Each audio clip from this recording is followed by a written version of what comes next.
Hello বন্ধুরা, কি অবস্থা? কেমন আছেন প্রত্যেকে? আশা করি প্রত্যেকে ভালো আছেন আর আমিও ভালো আছি। তো আমার হাতে এখন যে ফোনটি দেখতে পারতেছেন এটা হচ্ছে মূলত রিয়েলমির একটি স্মার্টফোন, যেটা আজ থেকে বিগত কয়েক বছর আগে লঞ্চ হয়েছিল।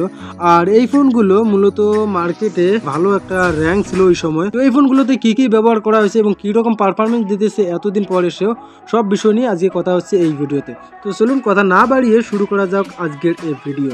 তবে তার আগে যারা এখনো চ্যানেলকে সাবস্ক্রাইব করে নাই অবশ্যই সাবস্ক্রাইব করে বেল বাটনটি অন করে দেবেন, আর যারা অলরেডি সাবস্ক্রাইব করে রেখেছেন তাদেরকে অসংখ্য ধন্যবাদ। তো চলুন শুরু করা যাক। তো আমার হাতে যে ফোনটি দেখতে পাচ্ছেন এটা হচ্ছে রিয়েলমি 9i, যেটা 2022 সালে লঞ্চ হয়েছিল জানুয়ারি মাসের 10 তারিখে। তো বলতে গেলে সেটা মোটামুটি 2 বছর আগেই লঞ্চ হয়েছে এবং 2 বছর পরে এই ফোনটি কীরকম আছে এটাই হচ্ছে মেন কথা। তবে এই ফোনগুলোর ক্ষেত্রে ব্যবহার করা হয়েছে কিন্তু 2G 3G এবং 4G পর্যন্ত। আর এই ফোনগুলোর বডির ক্ষেত্রে ব্যবহার করা হয়েছে মোটামুটি 190 গ্রাম ওয়েট, অ্যান্ড বুইল্ডের ক্ষেত্রে মোটামুটি প্লাস্টিক ফ্রেম, এই যে ফ্রেমটা দেখতে পাচ্ছেন এটা হচ্ছে প্লাস্টিক ফ্রেম একটা ব্যবহার করা হয়েছে। আর ডিসপ্লের ক্ষেত্রে যদি আপনাদের বলি, তো এই ডিসপ্লেটা দেখতে পাচ্ছেন এই ডিসপ্লের ক্ষেত্রে ব্যবহার করা হয়েছে IPS LCD ক্যাপেক্টিভ টাচ স্ক্রিন, তো যেটা আপনারা এখানে লক্ষ্য করলে দেখতেই পারতেছেন। তো আরেকটা জিনিস এখানে ব্যবহার করা হয়েছে সেটা হচ্ছে এটাতে ব্যবহার করা হয়েছে 16M কালার্স পর্যন্ত। আর সেই সাথে সাথে এই ফোনগুলোতে ব্যবহার করা হয়েছে 1080 এবং 2400 পিক্সেলস পর্যন্ত 20:9 রেশিও।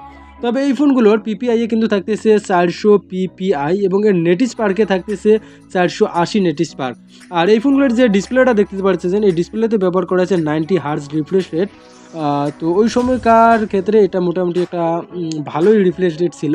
এখন যদি এখনও আমরা বড় দামি বা দামি ফোনগুলো যেগুলো আছে এগুলোতে আমরা 120 হার্জ রিফ্রেশ রেট পেয়ে থাকি। তো এই ফোনগুলোর ক্ষেত্রে প্ল্যাটফর্মে যদি আমরা যাই, দেন প্ল্যাটফর্মের ক্ষেত্রে এই ফোনগুলোতে ব্যবহার করা হয়েছে মোটামুটি অ্যান্ড্রয়েড ভার্সন। এখানে যদি আপনাদের লক্ষ্য করে অ্যান্ড্রয়েড ভার্সন ব্যবহার করা হয়েছে 11। আর ডিভাইসের নামে থাকতেছে ডিভাইস রিয়েলমি 9i। আর এতে ব্যবহার করা হয়েছে স্টোরেজের ক্ষেত্রে 128 GB, এটাই আমাদের অনেক সুবিধা।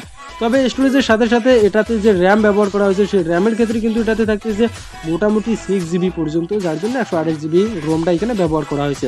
আর একটা জিনিস যদি আপনাদের দেখাই, এই ফোনটির প্রসেসরে ব্যবহার করেছে কোয়ালকম স্ন্যাপড্রাগন 680 অক্টা কোর একটি প্রসেসর, যেটা মোটামুটি ওই সময়কার ক্ষেত্রে এবং এখনকার ক্ষেত্রে একটি ভালো মানের প্রসেসর। আর এই ফোনের যে সামন ক্যামেরাটা আপনারা লক্ষ্য করতে পারছেন, এই যে সামন ক্যামেরা 500 একটি ক্যামেরা ব্যবহার করা হয়েছে, এই ক্যামেরায় ব্যবহার করা হয়েছে মোটামুটি 16 মেগাপিক্সেল পর্যন্ত, যেটা মোটামুটি একটা ভালো ক্যামেরা দেয়। যেন যদি আপনাদের সামনে এর ক্যামেরাটা ওপেন করি, দেন আপনারা এখন আমাকে লক্ষ্য করতেই পারতেছেন। বা এর যে নিচে আমরা যদি লক্ষ্য করি, দেন নিচে এর যে সিস্টেমটা এটা আপনারা লক্ষ্য করতে পারতেছেন। আর এর ফ্রন্ট ক্যামেরা যদি আমরা আসি, তো এখানে আপনারা লক্ষ্য করতে পারতেছেন এর ফ্রন্ট ক্যামেরাটা মোটামুটি একটা ভালো মানের, যেহেতু এখন অন্ধকার তাই আপনাদের সামনে হয়তো বা এটা রিপ্রেজেন্ট করতে পারলাম না।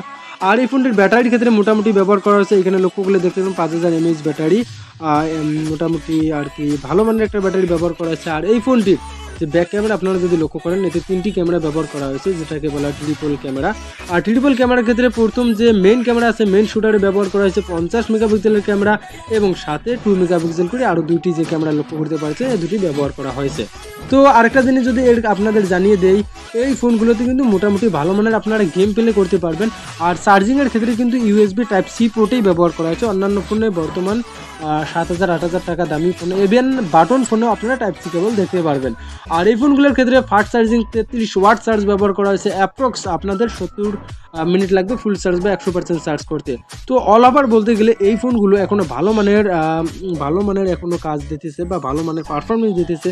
দেন আপনাদের সামনে যদি কয়েকটা অ্যাপস আমি শো করি, দেন আপনারা এখানে লক্ষ্য করলে দেখতে পারবেন প্রতিটা অ্যাপস ওপেন করার কিছুক্ষণের পরেই মোটামুটি এখানে আমরা কাট করতে পারতেছি।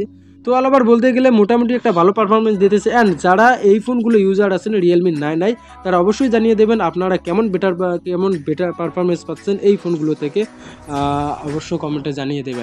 তো ঠিক আছে, আবারও দেখা হচ্ছে নতুন কোনো ভিডিওতে নতুন কোনো স্মার্টফোন নিয়ে। আর হ্যাঁ, যারা এই ফোনগুলো দিয়ে গেম প্লে করেন তারা অবশ্যই জানিয়ে দেবেন গেম কীরকম স্মুথলি কাজ করতেছে, যেহেতু আমরা এটা দিয়ে গেম প্লে করি নাই। আর এখানে অনেক অ্যাপ ইনস্টল দেওয়া থাকলেও ফোনটা এখনও ভালো রান করতেছে। তো ঠিক আছে গাইজ, ভালো থাকবেন, সুস্থ থাকবেন, আবারও দেখা হচ্ছে নেক্সট কোনো ভিডিওতে নতুন কোনো ভিডিও নিয়ে। তো আজকের মতো খোদা হাফেজ।